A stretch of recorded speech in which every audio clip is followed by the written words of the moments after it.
So hey everyone, CSS এর এই পর্বে আপনাদের সবাইকে স্বাগত জানাই। তো আজকে আমরা এই পর্বে সিএসএস এর একটি খুবই গুরুত্বপূর্ণ এবং মজাদার একটি টপিক নিয়ে আলোচনা করব, সেটি হচ্ছে হোয়াইট স্পেস।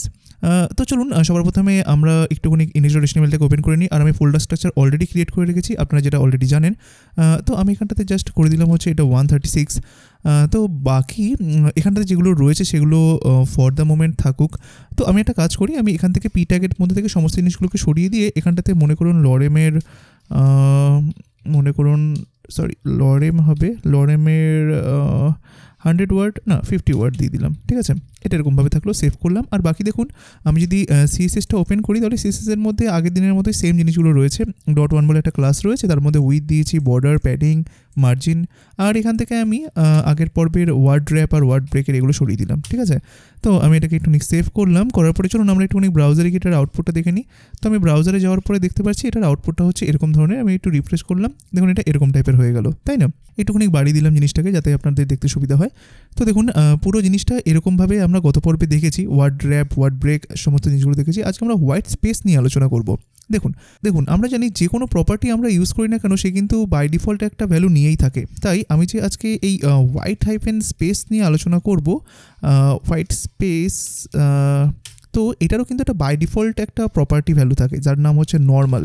ঠিক আছে, তো এই নর্মাল প্রপার্টিটা কি, ঠিক এরকম ধরনেরই, যে একটা বক্সের ভিতরে যখন আপনি কোনো একটা লেখা লিখবেন তখন বক্সটা এন্ড হওয়ার শেষে মনে করুন এই যে ডেবিটস, এই লেখাটা এখান থেকে শুরু হওয়ার কথা ছিল, বাট এইটুকুনি জায়গার মধ্যে ডেবিটসটা লেখা যেত না, তাইও কী করলো, এখান থেকে নিচের দিকে নামিয়ে চলে আসলো। ঠিক এই কারণেই এই যে জায়গাগুলো দেখছেন এগুলো ফাঁকা রয়েছে, কারণ কি এইটুকু জায়গার মধ্যে এই লেখাগুলো কখনো ধরতো না, তাই এই লেখাগুলো আপনার নিচের দিকে নেমে চলে এসেছে, তাই তো? বাট কখনো কখনো এরকম রিকোয়ারমেন্ট আসে যে মনে করুন আমার এইগুলোকে র্যাপ করা বলা হয়। হ্যাঁ, মানে যখন একটা বক্সের মধ্যে কোনো একটা লেখা মনে করুন পড়ছে আর সেখানটাতে জায়গা ধরছে না, তাই এগুলো দেখুন র্যাপড হয়ে যায় যাতে করে লেখাটা বক্সের বাইরে না বেরোয়। এটাকে র্যাপ করা বলে, যেটা কিনা আপনার ওয়ার্ড র্যাপ শিখেছেন না, তো সেরকম ধরনের। তো কখনো কখনো এরকম রিকোয়ারমেন্ট থাকে যে না, আমার এই বক্সের মধ্যে লেখা কখনো এরকমভাবে র্যাপড হবে না, আমার যাই লেখা থাকুক না কেন সেটা সম্পূর্ণভাবে এরকম সোজাসুজি চলে যাবে। ঠিক আছে, তো তখন আপনার দেখবেন এই প্রপার্টিটা ইউজ করা হয় হোয়াইট স্পেস, আর তার মধ্যে ভ্যালু হিসাবে দেওয়া হয় নো হাইফেন র্যাপ। ঠিক আছে, এটাকে আপনি সেভ করুন। আমি যদি এখানে যাই একবার রিলোডে প্রেস করি, এটা হলো না, জাস্ট আচ্ছা সরি, আমি এখানটাতে হাইফেন ইউজ করেছি, তো নো র্যাপ এটা একসাথে হবে। আমি এখানে জাস্ট এখানে সেভ করলাম, আমি এখানে যাবো, একবার রিলোডে প্রেস করব। দেখুন এখন কিন্তু কোনোরকমভাবে র্যাপড হলো না। দেখেছেন, যখনই এই সমস্ত কিছু লেখা ট্রাই করলো আর লিখতে গিয়েও দেখুন সবার বাইরে বেরিয়ে গেছে। ঠিক আছে, তাই এইটাকে বলা হয় নো র্যাপ করা। মাঝে মাঝে দেখবেন কখনো কোনো ডিভের মধ্যে আপনার এরকম একটা জিনিস হবে যে আপনি চাইছেন না যে লেখাটা র্যাপ হয়ে নিচের লাইনে চলে আসুক, আপনি চাইছেন যে লেখাটা সম্পূর্ণভাবে এরকমভাবে যেন ডান দিকে চলে যায়। এটা সবথেকে বেশি এক্সাম্পল আপনি দেখতে পারবেন যখন আপনি কোনো রকমের রেডিও বাটন বা চেকবক্স নিয়ে কাজ করবেন। তো আমরা যে ওই যে লেবেল দিই না কোনো একটা রেডিও বাটনের পাশে বা চেকবক্সের পাশে, তো কখনো কখনো কী হয়, আপনার উইডটা যদি এতটা ছোটো হয় তাহলে লেখাগুলো নিচের দিকে নেমে চলে আসে। তো তখন আপনি কী করতে পারেন, ওই লেবেলকে বলে দিতে পারেন ওয়ার্ড র্যাপ নো র্যাপ, এরকম করে, মানে হোয়াইট স্পেস নো র্যাপ। তাহলে কী হবে, আপনার ওটা র্যাপ হয়ে নিচের লাইনে চলে আসবে না। ঠিক আছে, তো এই হোয়াইট স্পেসের মধ্যে ভ্যালু হিসাবে না আরও অনেক ভ্যালু রয়েছে, বাট সবথেকে বেশি ব্যবহৃত এই নো র্যাপটাই হয়। বাট এখানটাতে আরও অনেকগুলো ভ্যালু রয়েছে, যেরকম তার মধ্যে একটা হচ্ছে প্রি। ঠিক আছে, তো প্রিটা অনেকটা হচ্ছে, আপনি প্রি ট্যাগ শিখেছিলেন না HTML এর মধ্যে, তো এটা এরকম ধরনের। আপনি যদি এখন রিলোডে প্রেস করেন দেখুন জিনিসটা এখন এরকম হয়ে গেছে। তো জিনিসটা কেমন ধরনের দেখুন, জিনিসটা হচ্ছে আপনি এই HTML-টার ভেতরে যা লিখেছেন ও সেই হিসাবে পুরো জিনিসটাকে করেছে অ্যাজ ইট ইজ। দেখুন আমি এখান থেকে এতটুকু স্পেস দিয়েছি, ও ঠিক এখান থেকে এতটুকু স্পেসকে নিয়ে চলে এসেছে। আমি এখানে এন্টার প্রেস করেছি, ও এখান থেকে এন্টার প্রেস করেছে, করে মানে আমি ঠিক যেরকমভাবে এখানটাতে লিখেছি তো ঠিক সেরকমভাবে ও এই জিনিসটাকে এখানটাতে রেখেছি। এটা অতটা ইউজফুল নয়, বাট অ্যাকচুয়ালি জিনিসটা হচ্ছে যে আপনি যদি নো র্যাপও চান আবার প্রি ট্যাগও চান তখন আপনি এটা ইউজ করতে পারেন। তো এখানটাতে কথা হচ্ছে, আমি তো বললাম যে প্রি মানে হচ্ছে প্রি ট্যাগেরও যেটা এফেক্ট সেটাও পড়বে, আবার নো র্যাপও পড়বে। তাহলে এখানে নো র্যাপটা পড়ছে না কেন? এখানটাতে নো র্যাপটা পড়ছে না, তার কারণ হচ্ছে এই যে দেখুন এই যে লেখাগুলো সমস্ত কিছু রয়েছে না, এইগুলো দেখুন এখানে চলে এসে আপনি জাস্ট এগুলোকে একটুখানি এরকম লাইন বাই লাইন করে দিন, কারণ যখন এই লেখাগুলো পড়েছে এইগুলোর মাঝখানে এরকম স্পেস ছিল। ঠিক আছে, আর ও এখানটাতে একটা স্পেস পাক, দুটো স্পেস পাক সব দেখুন কাউন্ট করে রাখবে। দেখুন আমি এই যে এইটুকুনিকে করলাম না, এবার দেখবেন এইটুকুনিকে জিনিস আমি যদি রিলোডে প্রেস করি দেখুন এটা হলো না। সব থেকে ভালো হয় আমি একটুখানি এই স্পেসিংগুলোকে কমিয়ে আনি। আমি এটাকে সিলেক্ট করে শিফট ট্যাব প্রেস করলাম, এটা এদিকে চলে আসলো। এই সবগুলোকে ধরে আমি একটুখানি এটাকে সরিয়ে দিলাম। আর মনে করুন এই জিনিসগুলোর মধ্যে থেকে আমি এই জিনিসগুলোকে একদম একটা লাইনে করে আনলাম যাতে কোনো এন্টার বা কোনো কিছু এখানটাতে না থাকে। জাস্ট এখান থেকে কোনো কিছু থাকলো না, সেভ করলাম। একবার এখানে গিয়ে রিলোডে প্রেস করি। ওহো, দেখুন আমি এখানটাতে অ্যাকচুয়ালি প্রিটিয়ার ইউজ করছি বলে ও আবার রিফরম্যাট করে দিচ্ছে এটাকে, তো এটা পসিবল হচ্ছে না এখানটাতে। তো আমাকে প্রিটিয়ার এক্সটেনশনটা একটু বন্ধ করতে হবে। তো যাই হোক, আমি এটা এখানে বন্ধ করলাম না, মানে হচ্ছে এটাই এখানটাতে কিন্তু সব কিছু কাজ করবে। হ্যাঁ, এখানে প্রিটিয়ারটা আবার আগের মতো ঠিকঠাক করে দিচ্ছে এই কারণে, বাট এটা এরকমভাবেই হবে। আপনি যদি চান যে প্রি ট্যাগও কাজ করবে আবার র্যাপও কাজ করবে, মানে নো র্যাপও কাজ করবে, তখন আপনি প্রি ট্যাগটা ইউজ করতে পারেন। এবার প্রি ট্যাগের বিশেষত্ব হচ্ছে কি, যে আপনি এখানটাতে যাই দিন না কেন, এই দেখুন আমি এখানটাতে 1 2 3 4 5টা স্পেস দিলাম, দেখুন এখানে তাও নিচ্ছে না। আচ্ছা ঠিক আছে, আমি এক্সটেনশনটা একটু বন্ধ করে দিচ্ছি। তো এবার যদি মনে করুন আমি অনেকগুলো স্পেস দিলাম, এখানে সেভ করলাম, আমি আবার এটাকে নিয়ে একবারে বাঁদিকে নিয়ে চলে আসলাম, আর এগুলো আর করছি না যেরকমভাবে এখানটাতে করছিলাম। ও আবার সেম টু সেম ঘুরে দিয়েছে। ঠিক আছে, সমস্যা নেই। আমি এখান থেকে মনে করুন এগুলোকে সব রিমুভ করে দিচ্ছি, সেভ করলাম, এখানে যাবো, এবার রিলোডে প্রেস করবো। এই দেখুন, দেখেছেন এখন হলো, যেহেতু আমি এক্সটেনশনটাকে বন্ধ করে দিয়েছি।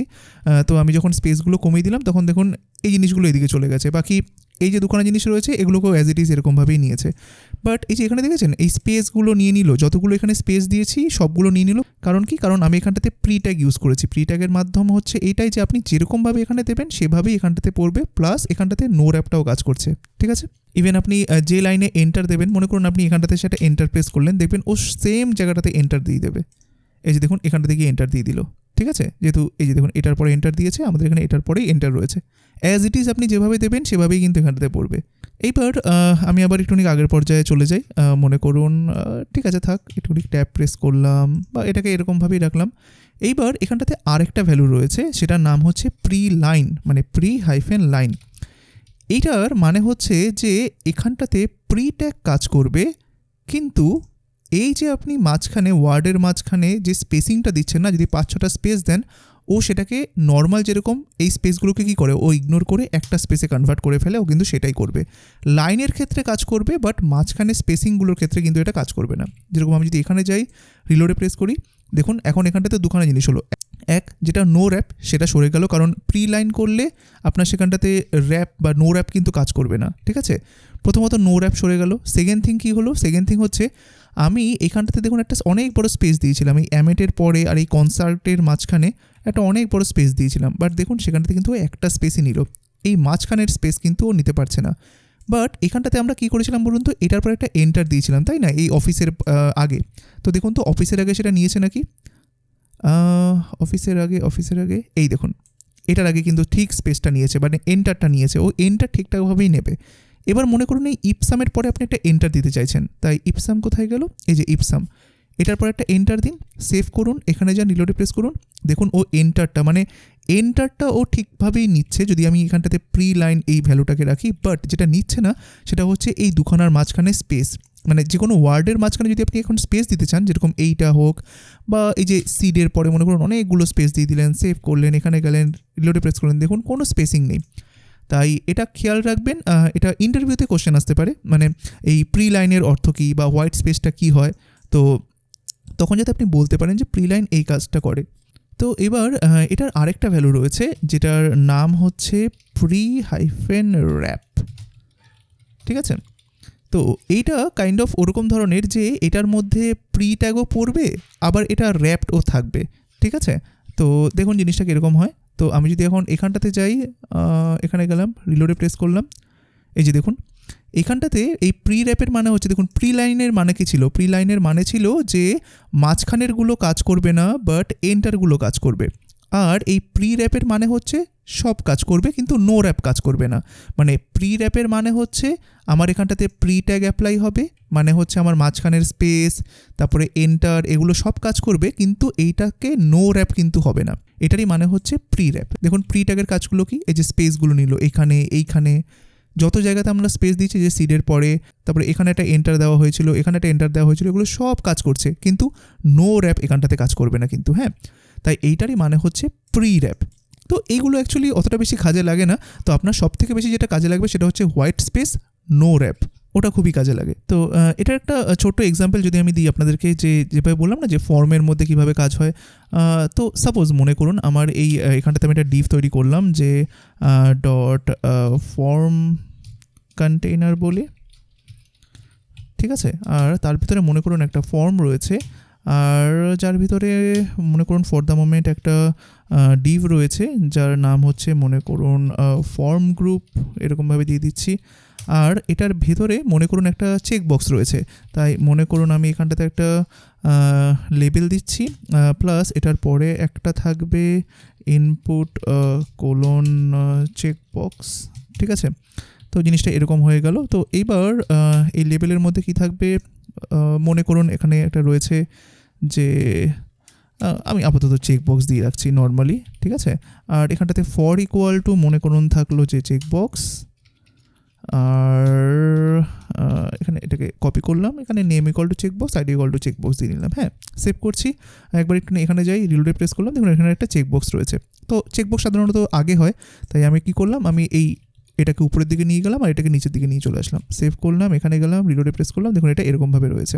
এইবার অনেক সময় কি হয়, এই যে ফর্ম গ্রুপ বলে ডিপটা আছে না, তো এটার মাঝখানে মনে করুন কেউ একজন উইথ দিয়ে রেখেছে, যেরকম ফর্ম গ্রুপ, আর এটার মনে করুন কেউ এটার উইথ দিয়েছে মনে করুন 50 পিক্সেল, ঠিক আছে। এটাকে সেভ করলাম, এখানে যাব, আর মনে করুন এটা একটা বর্ডারও দিয়ে রাখলাম, সামান্য একটুখানি বর্ডার। তো আমি উপর থেকে বর্ডারটাকে কপি করে নিয়ে আমি এখানে দিয়ে দিচ্ছি, আর এটাকে মনে করুন 1 পিক্সেল বা 2 পিক্সেলই থাকুক। এটার কালারটাকে একটুখানি চেঞ্জ করে দিই আমরা, কালারটা মনে করুন এরকম টাইপের কিছু একটা কালার দিয়ে দিলাম, যেটা সাদার মধ্যে বোঝা যাবে, এরকম টাইপের কিছু একটা কালার দিয়ে দিই, ঠিক আছে। সেভ করলাম, এখানে গেলাম, রিলোডে প্রেস করলাম। এইবার এখানটাতে দেখুন কি হলো, যেহেতু আমি এখন এটার এই যে বর্ডারটা রয়েছে বা এটার ডিফটা রয়েছে, এটা কত পিক্সেল দিয়ে দিয়েছি, 50 পিক্সেল, তাই কি হলো এইখানটাতে কিন্তু টেক্সটটা আর ধরলো না, ঠিক আছে। না ধরার দরুন কি হলো বলুন তো, এই যে লেখাটা সেটা নিচের দিকে চলে আসলো। বাট আপনার রিকোয়ারমেন্ট কী ছিল, এই লেখাটাকে আপনাকে এই পাশেই দিতে হবে। এইবার এখানে প্রবলেমটা হচ্ছে, আপনি এই যে ডিফটা রয়েছে না, এটার উইথটা আপনি বাড়াতে পারবেন না, এটা সবার জন্য ফিক্সড, আপনাকে এরকমভাবেই মনে করুন দিতে হবে। তো এই অবস্থায় এই লেখাটাকে আপনি এখানে কীভাবে আনবেন, এবার অনেক রকম ওয়েতেই করা যায় অ্যাকচুয়ালি। মানে আপনি এখানে ফ্লেক্স ইউজ করতে পারেন, যেহেতু আমরা এখনও ফ্লেক্স শিখিনি, আমরা ফ্লোট ইউজ করতে পারি। তো এটার থেকেও সবথেকে ভালো উপায় হচ্ছে কি, ইজিয়েস্ট উপায়, যে আমি এই যে ডিভটা রয়েছে এখানটাতে আমি র্যাপটাকে বন্ধ করে দিতে পারি। যেরকম আমি বলতে পারি যে এই যে ফর্ম গ্রুপটা রয়েছে সেখানটাতে আপনি বলে দিন যে হোয়াইট স্পেস, আর এটার ভ্যালু হিসেবে দিয়ে দিন আপনি নো র্যাপ, ব্যাস। সেভ করুন, এখানে যান, রিলোডে প্রেস করুন, দেখুন এখন এই দুখানা জিনিস কিন্তু পাশাপাশি চলে এসেছে, ঠিক আছে। তো অনেকগুলো জায়গাতে এই ধরনের জিনিসগুলো কাজে লাগে। তো এটা হচ্ছে একটা এক্সাম্পল আমি আপনাদেরকে দেখালাম, বাট এটা খুবই ইউজফুল কিন্তু একটা প্রপার্টি। হ্যাঁ, তো আশা করি আপনারা বুঝতে পেরেছেন যে সিএসএস এ হোয়াইট স্পেস প্রপার্টিটা কী করে, আর তার ভ্যালু হিসাবে নো র্যাপ, প্রি লাইন বা বিভিন্ন রকমের যে সমস্ত ভ্যালুসগুলো রয়েছে সেগুলো কী কাজ করে। আশা করি সেগুলো আপনারা বুঝতে পেরেছেন। তো আজকের এই ক্লাসটি আপনাদের কেমন লাগলো অবশ্যই এই ভিডিওর কমেন্ট বক্সে কমেন্ট করে জানাবেন, কারণ আমি প্রতিটা কমেন্ট দেখি, তাদের রিপ্লাই দিই। পাশাপাশি যদি আপনাদের এই ভিডিওটি ভালো লেগে থাকে তাহলে কাইন্ডলি এই ভিডিওটিকে একটি লাইক করে দেবেন, পাশাপাশি ভিডিওটিকে সবার কাছে শেয়ার করে দেবেন। আর এরকম ধরনেরই সবসময় ভিডিও পেতে কাইন্ডলি চ্যানেলটিকে সাবস্ক্রাইব করে রাখবেন, আর বেল নোটিফিকেশন আইকনটি অবশ্যই অন করে রাখবেন, যাতে করে যেই মুহূর্তেই আমি এই চ্যানেলের মধ্যে কোনো ভিডিও দিই না কেন তার আপডেট যেন সবার আগে আপনি পেতে পারেন। আর যদি আপনি এই চ্যানেল আজকে নতুন হয়ে থাকেন তাহলে এই ভিডিও ডিসক্রিপশন বক্সটি অবশ্যই চেক করবেন, সেখানে আমার বিভিন্ন ইউটিউব চ্যানেলের বা ফেসবুক পেজের লিঙ্ক দেওয়া রয়েছে। কাইন্ডলি সেই সমস্ত জায়গাগুলোর সাথেও কানেক্ট হয়ে থাকবেন, ফেসবুক পেজগুলোকে ফলো করে রাখবেন, ইউটিউব চ্যানেলগুলোকে সাবস্ক্রাইব করে রাখবেন, আর বেল নোটিফিকেশন আইকন অন করে রাখবেন, যাতে করে যে কোনো জায়গাতেই আমি কোনো কন্টেন্ট দিই না কেন তার আপডেট যেন সবার আগে আপনার কাছে পৌঁছয়। তো আজকের ক্লাসটি এই পর্যন্তই থাকলো, দেখা হচ্ছে পরবর্তী পর্বে। সবাই ভালো থাকবেন, ধন্যবাদ।